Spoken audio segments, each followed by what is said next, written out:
My one Subway brought home $4,500 for the month of July. And let's break that down. So, if you had never seen these reports before, I like to do monthly reports on how my store's performance.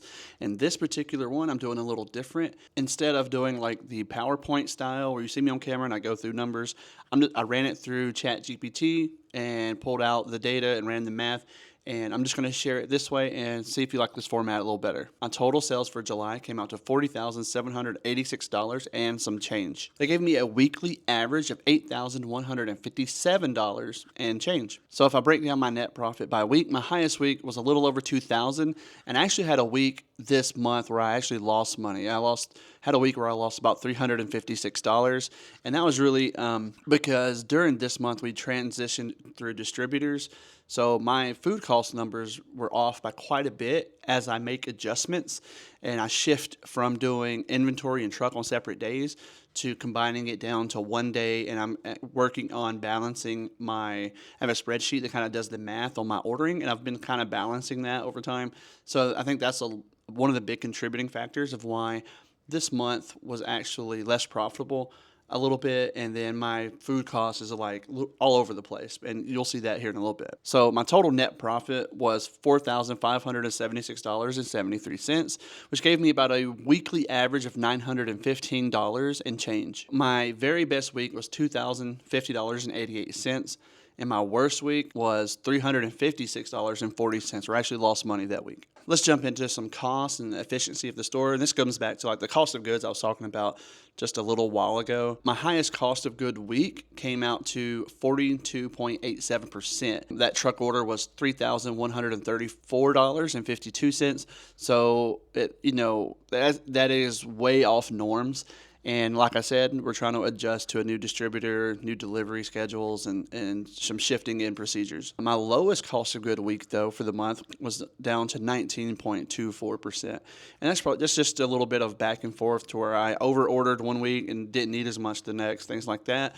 So I'm trying to get it more consistent on this new system. I still haven't quite honed it down yet, but I think I'm close. My labor ranged from 14.03% to 18.73% week to week. That gives me an average of about 16.25% on labor, and for the whole month. And then for the whole month on cost of goods, it came out to 31.68%, which is higher than I like it. I prefer to be around 28%.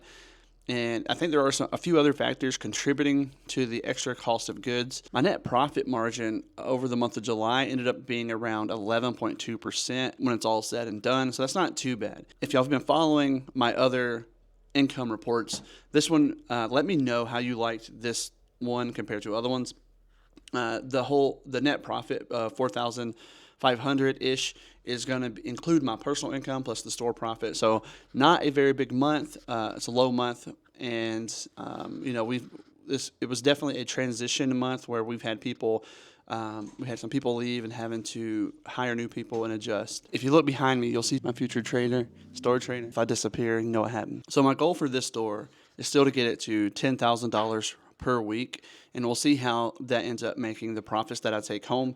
Right now, we are hovering at about $8,000 per week, a little bit more than $8,000 per week for our averages. And that $8,000 per week would be based on sales, not profit. So that's $8,000 a week in sales, and I'm trying to get up to $10,000 a week in sales. And a lot of from what I've heard from other franchisees as well, when you start breaking that $10,000 a week point, when you start getting closer to like 11, 12 and stuff like that, a lot of that is just largely profit. It shifts the whole dynamic of the store when you really are starting to break $10,000 a week. It shifts your profit is way higher on everything beyond that because you got all of your bases covered, labor, expenses, things like that. So that's the goal. Get it to $10,000 a week. We still got a ways to go. You can follow these videos, kind of see what I'm doing to get it there, and if I'm successful or not, or maybe how long it takes. But I hope you did enjoy this income report, and I can't wait to do the next one. See ya.